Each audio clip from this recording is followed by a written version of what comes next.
Bem, ouvintes da Rádio Baruch FM, do portal da Baruch Comunicações, canal no YouTube, Facebook. Hoje recebendo aqui o cantor, compositor, o Jorge Luna, que está com o seu mais recente trabalho, que é o CD Desritmia. Jorge, e aí do primeiro CD que você lançou, de 2006, você agora está lançando esse? O segundo, o Desritmia, foi lançado ano passado em Salvador. Nós já giramos um pouco fazendo show nos teatros. Bacana. Me fala da produção desse CD, como é que foi toda todo esse processo criativo e também da produção. Bem, a produção foi muito bem feita pelo guitarrista, meu amigo, Ricardo Barata, e eu tive muito bons músicos trabalhando comigo, né, que é o Ricardo Barata, fez a produção do disco, também é o guitarrista, o baixista, que é o Frois, o Cássio Brasil na bateria e na percussão o Daxon Souza. Eu acho que está bem gravado. Quem fez a edição toda, masterização, tudo foi o Cássio Brasil. Além de tocar a bateria, ele faz toda a masterização. E o Ricardo Barata, que produziu muito bem. Ele, além de tocar muito bem a guitarra, ele produziu muito bem o disco.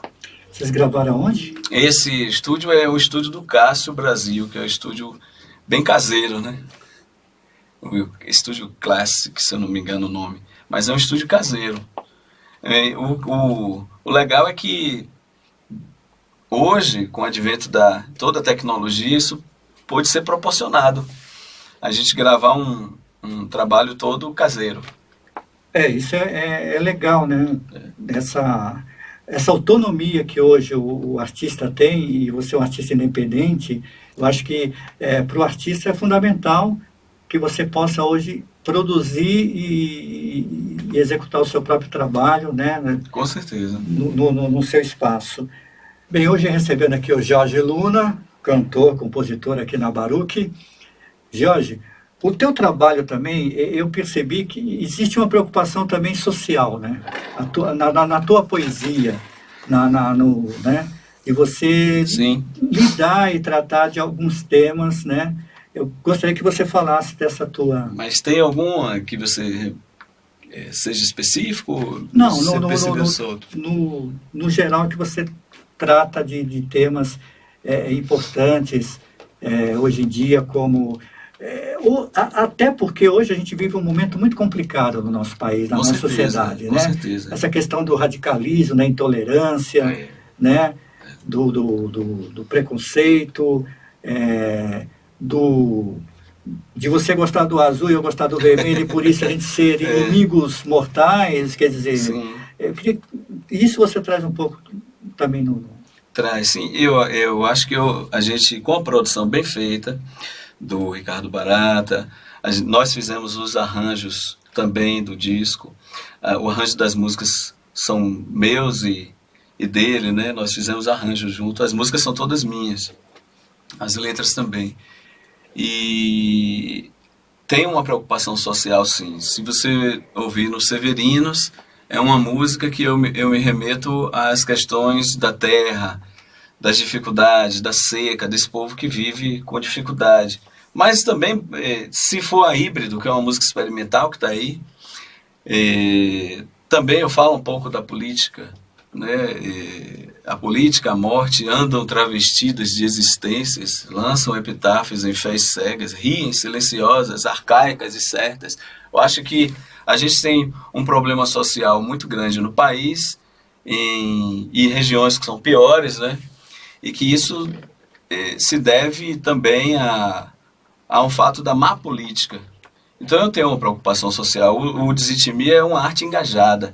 E interessante que foi bem produzido e proporciona diversão com engajamento, que é um disco dançante.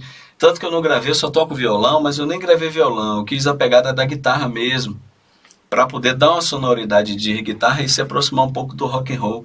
Aí vocês vão ouvir aí, desde do samba ao rock and roll, ao frevo com marcha, né? Então, shot.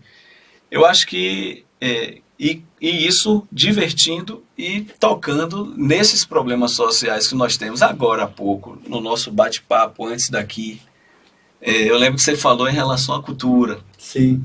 Eu acho que a gente tem a cultura e o social, eles estão muito próximos. Era isso que eu ia falar disso mesmo, da questão. E a gente, nesse ponto, vou chegar até a intolerância, mas esse ponto da cultura, veja que nós estamos vivendo um tempo muito difícil politicamente agora, como todos nós sabemos, a intolerância é um deles. Já que a gente vive democraticamente, vamos respeitar as diferenças, tanto de opção de voto como de vida. Sim. Então, nós falamos um pouco antes daqui da cultura. Veja que, se você reparou os debates, nenhum político falou em cultura, nenhum deles. E a imprensa, e eu me coloco como jornalista, ninguém também perguntou desse aspecto. É incrível como a cultura... E isso, muito bem, muito boa a sua observação, porque a cultura está morta. Essa é a verdade. Para os poderes, ela está morta. Essa é a verdade. Só que para nós artistas, não, principalmente os independentes. E pessoas como você, que tem essa percepção. A gente não pode conviver achando que isso é natural. Se tem um debate, não se fala nem um pouco de cultura. A educação foi falada, mas é assim, ridículo as propostas para a educação, no sentido geral. Então, um país que não se fala em educação e cultura é porque está morto. E a gente precisa dar vida a esse país. Exatamente. E o Desitimia é isso aí. É um engajamento social, político, cultural. E eu bato um pouco nisso tudo. Você falou da questão do seu artista independente. Queria que você trouxesse, né, essa visão aqui para o nosso telespectador, para o nosso ouvinte aqui da Baruch. O que é ser um artista independente? Porque a gente fala artista independente, mas essa palavra independente, o artista independente é o que mais depende, né? De vários fatores. Mas o que tem de bom na tua visão de ser um artista independente e quais são os desafios né, que o artista independente enfrenta nesse nosso país? Bem, o de bom é que eu posso fazer com minha arte o que eu quiser.